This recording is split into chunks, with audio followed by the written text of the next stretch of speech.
अस्सलाम वालेकुम नाज़रीन, गुलिस्तान न्यूज देख रहे हैं आप। शाम के 6 बज चुके हैं। न्यूज एट 6 के साथ मैं हूं ज़ुहुल उलावी। नाज़रीन, न्यूज एट 6 की शुरुआत करेंगे, लेकिन उससे पहले न्यूज एक्सप्रेस की 10 बड़ी खबरों पर एक नजर। वज़ीर-ए-आज़म नरेंद्र मोदी ने अनंतनाग राजौरी लोकसभा हल्के में राय दहिंदगान को मुबारकबाद दी, क्योंकि इस साल के आम इंतखाबात में गुज़िश्ता 35 सालों में सबसे ज्यादा वोट डाले गए हैं। वज़ीर-ए-आज़म मोदी ने एक्स पर एक पोस्ट में कहा कि अनंतनाग राजौरी की मेरी बहनों और भाइयों को लोकसभा इंतखाबात में रिकॉर्ड टर्न वोट आउट के लिए खास मुबारकबाद। उनकी पुरजोश शिरकत उनके जमहूरी जज्बे का एक मुतहरिक सबूत है। इलेक्शन कमीशन के ताज़ा तरीन एदाद-ओ-शुमार के मुताबिक हफ्ते को इस हल्के में 54.3% वोट डाले गए। 2019 के लोकसभा इंतखाबात में इस हल्के में सिर्फ 14.3% वोट डाले गए थे। मरकज़ी वज़ीर दाखिला अमित शाह ने सख्त पैगाम देते हुए कहा कि जम्मू कश्मीर में किसी भी मिलिटेंट के खानदान के फर्द और पथराव करने वालों के करीबी रिश्तेदारों को सरकारी मुलाजमत नहीं मिलेगी। अमित शाह ने यह भी कहा कि नरेंद्र मोदी हुकूमत ने जम्मू कश्मीर में मिलिटेंसी के माहौलियाती निज़ाम को भी खत्म किया, जिसके नतीजे में मुल्क में मिलिटेंसी के वाक़ात में ज़बरदस्त कमी आई है। उन्होंने कहा कि कश्मीर में हमने फैसला किया है कि अगर कोई अस्करी सफ़ों में शामिल होता है तो उसके खानदान के किसी भी शख्स को कोई सरकारी मुलाजमत नहीं मिलेगी। उन्होंने पत्थरबाजों को भी सख्त वार्निंग देते हुए कहा कि अगर कोई पथराव करता है तो उसके खानदान के अफराद को भी सरकारी मुलाजमत नहीं मिलेगी। जिला पुलिस डोडा ने इंतहाई मतलूब मफरूर मुलजिम को पंजाब से गिरफ्तार कर लिया है। पुलिस के मुताबिक मुलजिम साबिक मिलिटेंट के खिलाफ आरपीसी इंडियन आर्म्स एक्ट के तहत पुलिस थाना गंदू में 2 मुकदमात में मुलव्वस है। मुलजिम गुलाम कादिर साकिन मलाट तहसील गुंदवा साल 2006 से गिरफ्तारी से बच रहा था।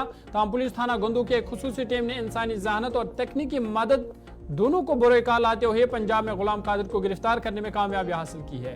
सरेंडर मिलिटेंट गुलाम कादिर को 2023 में JMIC गुंदू की अदालत ने इश्तिहारी मुजरिम करार दिया था।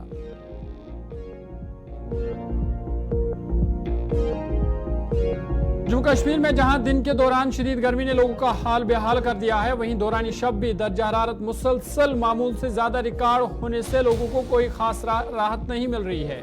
महकमा मौसमियात के मुताबिक 31 मई तक मौसम में किसी बड़ी तब्दीली का कोई इम्कान नहीं है। उन्होंने कहा कि अगले 4 दिनों के दौरान जम्मू सूबा के मैदानी इलाकों में गर्मी की लहर जारी रह सकती है और वादी कश्मीर और जम्मू के पहाड़ी अजला में मौसम खुश्क और गर्म रह सकता है। महकमे ने लोगों को बिलखुसूस उम्र रसीदा अफराद, बच्चों और मरीजों को ज्यादा मिकदार में पानी पीने और खास तौर पर दोपहर 12 बजे से दिन के 3 बजे तक गर्मी से बचने की ताकीद की है। इधर बढ़ते हुए दर्जा हरारत के दरमियान आग लगने के वाक़ात में भी मुसलसल इजाफा हो रहा है। जिला उधमपुर के डूमेल में वाक़ा पेट्रोल पंप के सामने गुज़िश्ता शब 2 बजे के करीब टायरों की दुकान में अचानक आग लग गई, जिसने देखते ही देखते पूरे दुकान को अपनी लपेट में ले लिया। इसके बाद मुकामी लोगों ने पुलिस और फायर डिपार्टमेंट को इतला दी। फायर टेंडर्स ने मौके पर पहुंचकर आग पर काबू पा लिया। तकरीबन 4 घंटे की सख्त जदोजहद के बाद आसपास की दुकानों और रिहायशी घरों को होने वाले नुकसान से बचा लिया गया। आग शॉर्टकट की वजह से बताया जा रहा है, ताहम दुकान के अंदर पूरा सामान जलकर राख हो गया है, जिसकी वजह से लाखों की मालियत को नुकसान पहुंचा है।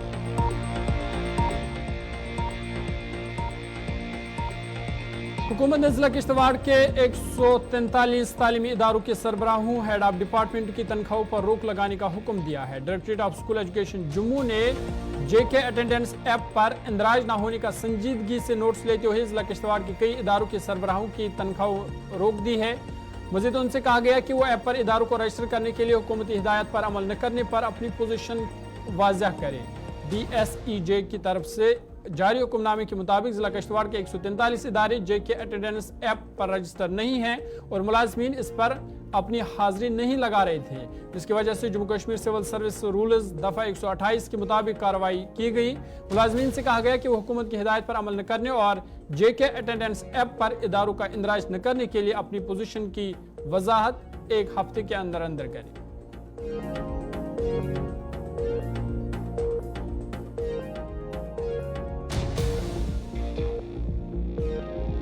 मुल्क के अवलीन वज़ीर-ए-आज़म पंडित जवाहरलाल नेहरू की 60वें बरसी के मौके पर कांग्रेस पार्लिमानी पार्टी के लीडर सोनिया गांधी, पार्टी के कौमी सदर मल्लिकार्जुन खड़गे और साबिक सदर राहुल गांधी ने उन्हें खराज अकीदत पेश किया।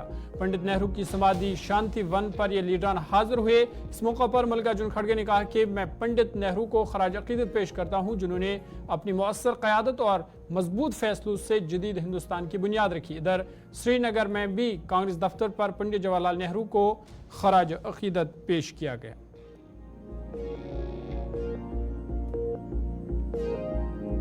सऊदी अरब के वज़ीर खारजा फैसल बिन फरहान ने कहा कि इसराइल का यह तस्लीम करना बिल्कुल ज़रूरी है कि वो फ़लस्तीनी रियासत के वजूद के बगैर कायम नहीं रह सकता। सऊदी वज़ीर खारजा फैसल बिन फरहान ने ब्रसल्स में अरब और यूरोपीय हम मनसबों के साथ मुलाकात के बाद कहा कि यह बहुत अफसोसनाक है, इसराइल इस बात को तस्लीम नहीं करता कि जो सलामती चाहता है वो दो रियासती हल के जरिए हासिल होता है।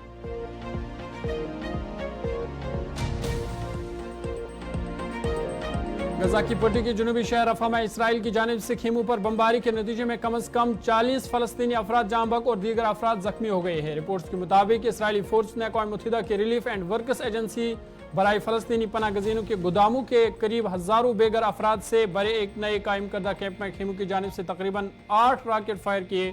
ये बेघर खानदानों के गंजान आबादी इलाके पर शदीद और ताकतवर इसराइली फिजाई हमला था, जिसमें प्लास्टिक और टीन से बने खेमों के साथ साथ शहरी गाड़ियां भी नजर आतिश हो गई, जिनके नतीजे में करीब 40 मजीद फलस्तीनी जाँ बहक हो गए। ऑस्ट्रेलिया के पापा न्यू गिनी में खतरनाक लैंडस्लाइडिंग के बायस लापता सैकड़ों अफराद की हलाकत का खदशा पैदा हो गया है। मीडिया रिपोर्ट्स के मुताबिक अक़वाम मुत्तहिदा ने पापुआ न्यू गिनी के सूबे अंगा के गांव में होने वाली लैंडस्लाइडिंग में 670 अफराद के जिंदा दबने का खदशा जाहिर किया है। रिपोर्ट्स के मुताबिक शदीद बारिश के बाद जुमे के रोज पहाड़ टूटकर गिरने के बायस इंगा सूबे के गांव में लैंडस्लाइडिंग का वाक़ा पेश आया। लैंडस्लाइडिंग के बायस गांव का तकरीबन 1 किलोमीटर का इलाका मुतासिर हुआ है। बहुत ज्यादा मलबा होने और जदीद मशीनरी दस्तयाब न होने के बायस अब तक चंद लाशों को ही निकाला जा सका है, ताहम रेस्क्यू ऑपरेशन बड़े पैमाने पर जारी है।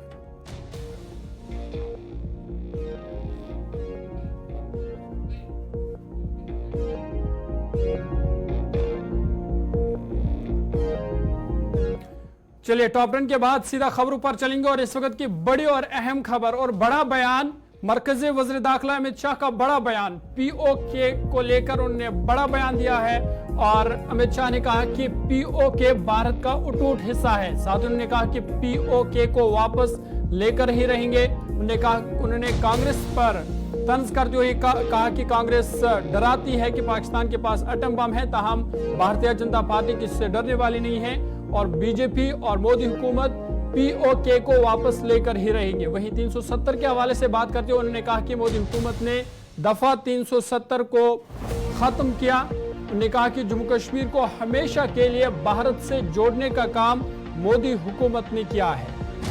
ये बड़ा बयान वज़ीर दाखिला अमित शाह का आज उत्तर प्रदेश में एक तकरीब से खिताब करते हुए उन्होंने कहा कि वज़ीर आज़म मोदी ने 370 को जम्मू कश्मीर से ख़त्म किया। उन्होंने कहा कि कांग्रेस कहती थी कि जम्मू कश्मीर से 370 ना हटाओ, वहाँ खून की नदियाँ बहेंगे, ताहम जब बीजेपी हुकूमत ने 370 को हटा दिया, किसी में कंकर भी फेंकने की हिम्मत नहीं रही। वहीं पीओके के हवाले से बात करते हुए उन्होंने कहा कि पीओजे जम्मू कश्मीर का भारत का अटूट हिस्सा है और उन्होंने कहा कि पीओके को वापस लेकर ही रहेंगे। वज़ीर दाखिला में शाह ने मजीद क्या कुछ कहा, आपको सुना दें।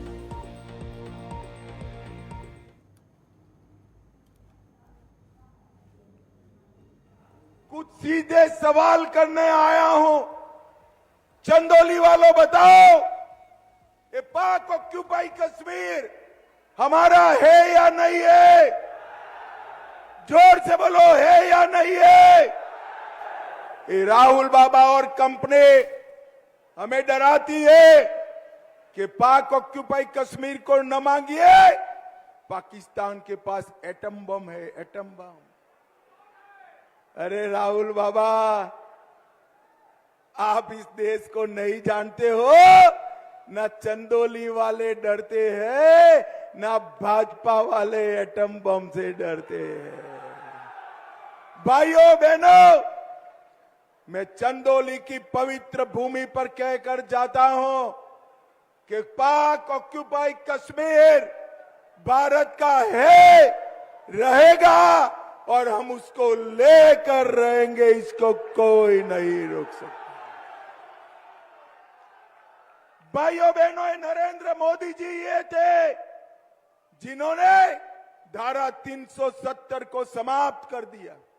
ये राहुल बाबा उस वक्त भी संसद में मुझे डराते थे, कहते थे 370 मत हटाओ, कश्मीर में खून की नदियां बह जाएगी। अरे राहुल बाबा, ये तो भारतीय जनता पार्टी की सरकार है, खून की नदियां छोड़ो, किसी की कंकर चलाने की हिम्मत नहीं है। कंकर चलाने मोदी जी ने कश्मीर को हमेशा के लिए भारत के साथ जोड़ दिया। और मरकजी वज़ीर दाखिला अमित शाह को आप सुन रहे थे और बता रहे थे कि कश्मीर को भारत से जोड़ने का काम मोदी हुकूमत ने किया है। साथ ही पीओके के हवाले से बात करते उन्होंने कहा कि पीओके भारत का हिस्सा है और उसको भाजपा हुकूमत वापस लेकर ही रहेंगे। बढ़ते हैं आगे और इस वक्त की बड़ी और अहम खबर शुमाली कश्मीर सोपोर से आ रही है, जहां पे एसीबी ने बड़ी कार्रवाई करते हुए पीडीडी दफ्तर सोपोर पर छापा मारा है। बड़ी और अहम खबर आपको बता रहे हैं सोपोर से, जहां पे एसीबी ने पीडीडी दफ्तर सोपोर पर छापा मारा है। वहां पे मोहम्मद शफी नामी एक मुलाजिम को रिश्वत लेते हुए पकड़ा गया है और एसीबी बारामूला की बड़ी कार्रवाई, जहां पे सोपोर में आज पीडीडी दफ्तर पर छापा मारा गया, जिस दौरान मोहम्मद शफी नामी मुलाजिम को रिश्वत लेते हुए पकड़ा गया है। बड़ी और अहम खबर आपको बता रहे हैं शुमाली कश्मीर बारामूला जिले के सोपोर से, जहां पे बड़ी कार्रवाई करते हुए एसीबी ने पीडीडी दफ्तर सोपोर पर छापा मारा है और वहां पे एक मुलाजिम को रिश्वत लेते हुए गिरफ्तार किया है। ये ताजा तस्वीरें सोपोर के, जहां पे सोपोर में आज एंटी करप्शन ब्यूरो बारामूला ने छापा मारा है, जिस दौरान वहां पे एक मुलाजिम को रिश्वत लेते हुए पकड़ा गया है। सीधा बारामूला आपको ले चलेंगे, गुलिस्तान न्यूज नुमाइंदा इरशाद हमारे साथ है। इरशाद, बहुत बहुत शुक्रिया ज्वाइन करने के लिए। अपडेट कीजिएगा, क्या कुछ तफसीलात है? खबर है कि एसीबी ने छापा मारकर एक मुलाजिम को रिश्वत लेते हुए गिरफ्तार किया है। बिल्कुल जोहर, अगर हम सोपोर के अमरगढ़ इलाके की बात करें, जहां पे अभी थोड़ी देर पहले जो है एसीबी यानी कि एंटी करप्शन ब्यूरो की जानिब से ये जो कार्रवाई अमल में लाई गई और बाकायदा तौर पर एक जो मुलाजिम है, जो कैशियर बताया जाता है, मोहम्मद शफी नाम इसका बताया जाता है, और इसको जो है एसीबी ने अपने हिरासत में लिया है और रंगे हाथों जो है 10,000 लेते लेते जो है इसको पकड़ लिया गया। और बाकायदा तौर पर इससे पहले की बात करें, क्योंकि यहाँ पे अलग अलग इलाकों में जो है लगातार इस तरह की कार्रवाई जो है वो अमल में लाई जाते हैं, चाहे हम सरहदी कस्बों की बात करें या हम बारामूला के आसपास जितने भी इलाके हैं, जहाँ पे पिछले दिनों जो है पिछले महीनों में इस तरह की कार्रवाई जो है अमल में लाई गई। और इसी तरह का जो एक मामला, एक कंप्लेंट जो है दर्ज की गई एसीबी के जानिब से, और बाकायदा तो एसीबी के पास ये जो कंप्लेंट आई उसके बाद जो है ये कार्रवाई अमल में लाई गई। और अभी थोड़ी देर पहले अमरकाट का जो इलाका है, जो पीडीडी जहाँ पे दफातर हैं, जो डिवीजन है, वहाँ पे ये जो कैशियर है इसने 10,000 की मांग जो है वो की थी और उसके बाद जो है इसको एसीबी ने अपने हिरासत में लिया है। और इस वक्त ये जो कार्रवाई है ये इस वक्त लगातार जारी है। कितना टाइम लगेगा फिलहाल इसमें ये कहना मुश्किल है। और देखा जाए इस वक्त जो है इस जो डिवीजन है, यानी कि हम इस पीडीडी दफातर के हवाले से बात करें, जहां पे एसीबी की टीम जो है इस वक्त छानबीन कर रही है, और देखा जाए अभी थोड़ी देर के बाद जो है पूरी तफसीलात, पूरी डिटेल जो है वो सामने आएगी। पता चल पाया है कि किस मामले को लेकर ये रिश्वत तलब की गई थी और किससे तलब की गई थी?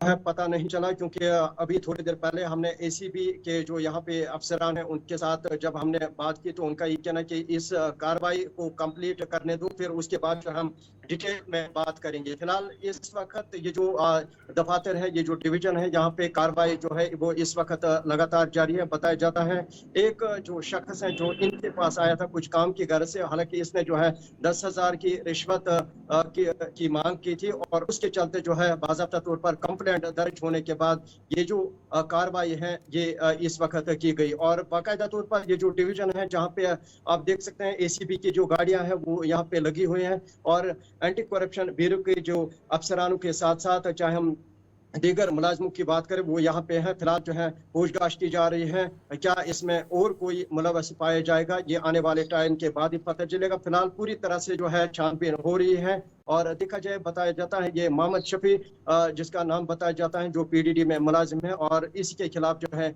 इस वक्त ये जो कंप्लेंट होने के बाद जो है इस कार्रवाई को अंजाम दिया गया। फिलहाल इस वक्त जांच जो है वो लगातार जारी है। इरशाद, जब हम इस कार्रवाई को देखते हैं तो एक अलमिया है कि एक सरकारी मुलाजिम जो एक बड़ा रकम तनख्वाह के तौर पर सरकार से लेता है और फिर जो है रिश्वत तलब करता है एक आम लोग से, एक मजदूर से जो अपना घर चला रहा है और उससे 10,000 रुपये की रिश्वत तलब कर रहा है, तो आम लोग इस कार्रवाई को किस तरह से देखते हैं? अगरचे हम देखा जाए बारामूला के साथ साथ दीगर जिलों की बात करें, क्योंकि अच्छी खासी जो रुकूमात ये लेते हैं महाना के तौर पे और बाकायदा तौर पर, उसके बावजूद जो है ये रिश्वत लेते लेते जो है इनको गिरफ्तार किया जाता है। और इस चीज को जो है बारामूला के साथ साथ चाहे हम दीगर जिलों के जो लोग हैं वो सराहना करते हैं, क्योंकि एसीपी को अप्रिशिएट करना चाहिए। जो भी इसमें मुलव्वस पाया जाएगा हालांकि उनके खिलाफ जो है कार्रवाई होनी। बहुत बहुत शुक्रिया तफसीलात फराहम करने के लिए। इरशाद बारामूला से तफसीलात फराहम कर रहे थे और बता रहे थे कि एंटी करप्शन ब्यूरो बारामूला ने आज कार्रवाई करते हुए पीडीडी दफ्तर सोपोर में जो है छापा मारा है और वहां पे बताया जा रहा है कि मोहम्मद शफी नामी एक कैशियर से 10,000 रुपये लेते हुए उसको रंगे हाथों पकड़ा गया है। फिलहाल एसीबी की कार्रवाई जारी है और इसमें मजीद तफसीलात का इंतजार है। न्यूज़ एट से की जारी है छोटा सा ब्रेक के पर नेशनल कॉन्फ्रेंस के लीडरान ने कहा कि हिंदुस्तान के आईन और कानून के तहत जिसका जुर्म साबित होगा उसी को सजा मिलती है। आपको बता दें कि अमित शाह ने कहा कि जम्मू कश्मीर में मिलिटेंटू और पत्थरबाजू के जो खानदान के अफराद हैं उनको सरकारी नौकरी नहीं मिलेगी। इसी पर रद्द-ए-अमल जाहिर करते हुए नेशनल कॉन्फ्रेंस के लीडरान ने कहा कि हिंदुस्तान के आईन और कानून के तहत जिसका जुर्म साबित होगा उसी को सजा मिलती है। होम मिनिस्टर साहब कुछ भी कह सकते हैं। यूनिवर्सल लॉ ये कहता है कि जो गुनाहगार है उसको सज़ा दी जानी चाहिए। एक जज के सामने पेश किया जाता है एक आदमी के जनाब इसने कत्ल किया है, वो साबित हो जाता है तो उसको ही सज़ा होती है, उसकी फैमिली को सज़ा नहीं होती। मैं ये समझता हूँ कि इस दुनिया में हर किस्म का गुनाह भी फैमिली को ये सज़ा नहीं मिलनी चाहिए कि चूँकि उसका बच्चा जो है वो गुनाहगार है। बहरहाल अगर वो क्वालिफाई करता है किसी चीज़ के लिए उसको वो मिलना चाहिए। इंसाफ का तकाजा तो ये कहता है। पूरी दुनिया में अगर ऐसा हो सकता है जिस तरह अमित शाह साहब और प्राइम मिनिस्टर साहब सोचते हैं तो उनको मुबारक हो, लेकिन मैं समझता हूँ कि शायद ये गलत है। स्टोन पेल्टेटर हो एक बंदा हो सकता है, पूरी फैमिली तो नहीं ना हो सकती। मिलिटेंट एक बंदा हो सकता है या 2 बंदे हो सकते हैं, लेकिन पूरी फैमिली को सज़ा नहीं दी जा सकती। ये मुझे लगता है कि इंसानियत के ख़िलाफ़ है। और अगर इंसानियत के ख़िलाफ़ है तो फिर वो साबित करें कि वो क्या चीज़ साबित करना चाहते हैं। दुनिया में जंग लड़ी जाती है, उस जंग के अंदर जो मारे जाते हैं उसके बाद जो फैमिलीज बचती हैं, इवन वार के अंदर भी जो प्रिजनर्स होते हैं उनके साथ भी गलत सलूक नहीं किया जाता। ये भी यूनिवर्सल लॉ है। तो बहरहाल मैं ये कहूँगा कि उनका जो थॉट है उनको।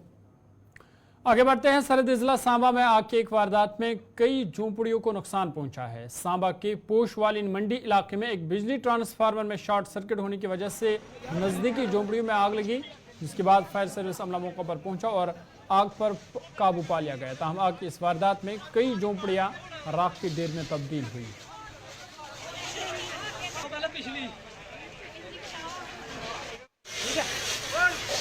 मेरा नाम विजय है, मैं वार्ड नंबर 17 में रहता हूँ। और जब हमारे घर में आग लगी है तो ट्रांसफार्मर के साथ शॉर्ट सर्किट के कारण आग लगी हुई है और हमारा अंदर नुकसान भी हुआ है थोड़ा। और पूरा देखो आप पूरा जल गया है सारा। फायर ब्रिगेड अभी आई है, क्या कहेंगे? देखते हैं कि अभी साड़ रहे हैं वो आग। मेरा नाम राज कोहली, मैं वार्ड नंबर 17 का रहने वाला हूँ, मंडी पुशवाली में। ये इसके घर में संसार चंद के घर में आग लगी है। पता चला कि मैं भी बाहर था, कहने लगे कि ट्रांसफार्मर के साथ तारों का टच होने के कारण यहाँ आग लग गई है। उसके साथ ही ये बाकी वाला मामला जो जाड़ियाँ थी उसके आग लगने से, क्योंकि जो इनका घर था वो सारा जल गया है। कितना नुकसान हुआ अभी? काफ़ी नुकसान हो गया। जो वैसे कश्मीर जिला गांधरबल के राशीपोरा, सलोरा और इससे मुल्का इलाकों के लोगों ने गुज़िश्ता 2 दिनों से इलाके में पीने के साफ पानी की किल्लत की शिकायत की है। मुकामी लोगों के मुताबिक सलोरा के कई इलाकों को पीने के पानी की शदीद किल्लत का सामना है। उन्होंने मजीद कहा कि इलाके में तैनात महकमे जल शक्ति के जेई और मुतल्लिका मुलाजमीन इनके मसाइल पर कोई तवज्जो नहीं दे रहे हैं। मुकामी लोगों ने इल्ज़ाम लगाया कि अगरचे इस इलाके के एक वफद ने जल शक्ति महकमे गांधरबल भी गए, ताहम वहाँ कोई भी मुतल्लिका अफसर दफ्तर में मौजूद नहीं था। उन्होंने जल तरक्याती कमिश्नर गांधरबल से इस मामले पर गौर करने की अपील की है। पिछले 8-10 दिन से बहुत प्रॉब्लम हो गया हमारी तरफ से वाटर सप्लाई का। कोई प्रेशर नहीं होता है। अब हम आए थे यहाँ ऑफिस में, लेकिन यहाँ कोई मिलता ही नहीं। कोई बोलता है एग्जाम साहब उधर गए हैं बाल तल, कोई कहाँ, लेकिन बाकी जो स्टाफ है एई है, AEE है, जेई है, वो तो यहाँ प्रेजेंट नहीं रहते हैं। हमारी क्या अपील यही है कि हमको कम से कम पीने के लिए पानी तो चाहिए ना। हम पेमेंट करते हैं, हम टैक्स पेयर हैं यहाँ। अगर हमारे साथ ऐसा सलूक होता है, इतना नजदीक हम रहते हैं इस ऑफिस के, लेकिन फिर भी हमें सप्लाई से महरूम रखा जाता है, ये कौन सा इंसाफ है? क्या ये कहना है कि हम जाते हैं वहाँ छापे डालने के लिए, पाइप जो लोग जो इस्तेमाल करते हैं इलीगली, तो हम वहाँ जाते हैं, हमें उससे कोई एतराज नहीं है, लेकिन उसके लिए कोई मखसूस टाइम होना चाहिए। ये नहीं हो कि रोज जाएंगे, रोज बोलेंगे कि हम यहाँ गए हैं छापा डालने के लिए, पाइप पकड़ने के लिए, लेकिन आवाम की जो मुश्किलात है उनको वो नहीं देखते हैं। बेसिक जो नीड्स है एक आम इंसान की, उनको वो नहीं देखते हैं।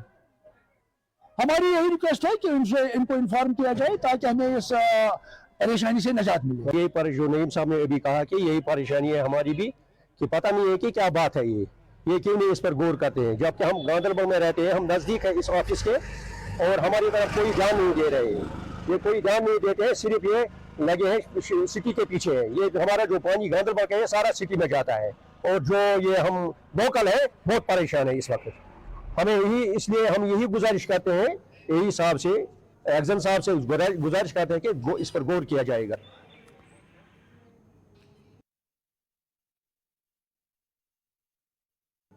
चलिए, न्यूज़ एट 6 में आज मेरे साथ इतना ही। अपने मेज़बान ज़ुहरुल को दीजिए इजाज़त। देश दुनिया की बाकी खबरों के लिए आप देखते रहिए गुलिस्तान न्यूज़।